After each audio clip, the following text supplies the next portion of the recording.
کارمەندانی پاکردنەوەی نەخۆشخانەکانی گەرمیان بایکۆتیان کردو. جوتیارانی شارە زوریش دەڵێن پێمان خۆشە بمانکوژن نەک زەویەکانمان لێ بستێنن. سڵاوتان لەبێت.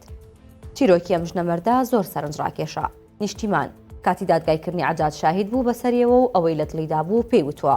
نیشتیمان عەلی چیرۆکەکەی بۆ 1964 دەگێڕێتەوە و دەڵێت کاتێک چوومە هۆڵی دادگایەکە ڕێک بەرامبەر عەجاد ڕۆستام و پێم وت ئەوە تۆ بووی کە لە بچەت کردم و منت بە عەمودێکەوە بەستەوە و ئەشکەنجەت دام. عەجادی تاوانبار نوقتی نەهات و تەنیا ئاوڕێکی لێدامەوە و هیچی تر. نیشتیمانە و کاتە هەر ساڵان بۆ کە لەگەڵ کەسوکارەکەی بەر پرۆسەی ئەنفال کەوتووە و ئازاری دەستی عەجاد جیان بینیوە. نیشتیمان و چەند ئەنفال دیدەیەکی تر ئەمڕۆ چوونە چەمچەماڵ بۆ لای کەسوکاری ئەنفال کراوان. لەگەڵ خۆیان شیرینیان بردبوو دابەشیان دەکرد. خۆشیەکەیان بۆ ئەوە بوو کە 3 ڕۆژ پێش ئێستا دادگا سزای لە سێدارەدانی بۆ جەلادەکەی نوکرە سەلمان دەرکرد. کارمەندانی پاکەرەوەی نەخۆشخانەکانی گەرمیان سفتاحی موچەی ئەمساڵیان نەکردووە و وا پێنج مانگە یەکدنیار نەچۆتە گیرفانیان. بۆیە دەستیان لە ئیشکردن هەڵگرت و وتیان تا حەقی خۆیان وەرنەگرن دەست بۆ گسک و تەنەکەی خۆڵ نابن. ئەو کارگوزارانە زۆربەیان ژن و پیاوی بەتەمەن و خێر لە خۆ نەدیون. قسەیان بۆ مایکی 1964 کردەوە سوێن دەخۆن کە 250 دینار لە گیرفانیاندا نییە. تەنانەت بە قەرزدێن و دەڕۆن و کرێ ئەو سیارانەیان نەداوە کە دەیانهێن و دەیان بنەوە سەرکار. ئەو کارماندانە ژمارەیان 128 کەسە. بایکۆتی پاکردنەوەی نەخۆشخانەکانیان کرد تا ئەو کاتەی موچەکانیان پێدەدرێت.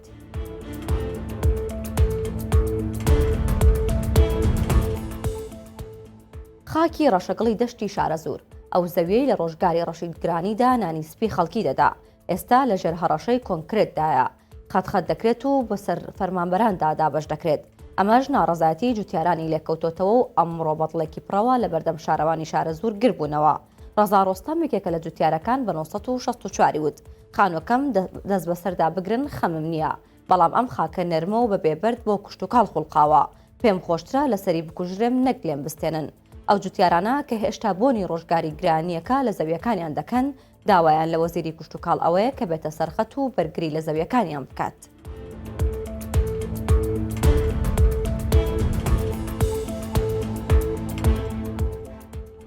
لە سبەینەوە پلەی گەرما 2 پلا بەرز دەبێتەوە.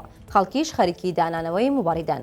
پەیامبەری 1964 لە هەولێر چۆ بازاڕ و لە وەستایانەی پرسی کە ئیشی چاکردنەوەی موباریدە ئەکەن. هەمویان دەیانوت خەڵک ئەم ماوەیە کەوتۆتە مشهوری چاکردنەوەی موباریدەکانیان.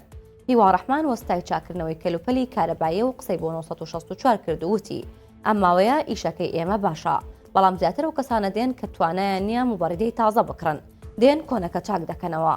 وەستا هیوا دەڵێت هەرچەندە ئەم موباریدە تازانە هاتووە زۆر باشن، بەڵام هەنێک کەس هەر قەناعەتیان بە کۆنەکە دێت و ئەو موباریدە ئاسنانە بە دنیا ناگۆڕنەوە.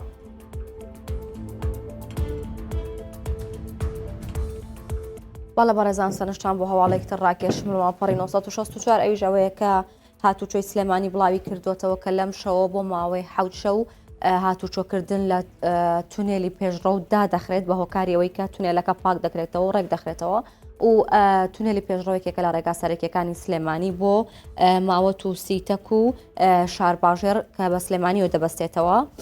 لەگەڵ ئەوەشدا هاتوچۆ بڵاوی کردوتەوە کە لە ئەم شەو حەڤەی مانگ لە کاتژمێر 10 شەو تاک و 5 بەیانی کە 7 کاتژمێرەکە تونێلەکە بەڕووی شۆفێران و هاتوچۆکەراندا دەخرێت و شۆفێران ناتوانەوە ڕێگای بەکاربهێنن هەروەکو خۆیان باسی دەکەن بۆ هۆی پاکردنەوە و چاکردنەوەی تونێلەکەیە. هەواڵەکانم پێشکەشکردن هەر شاد بن.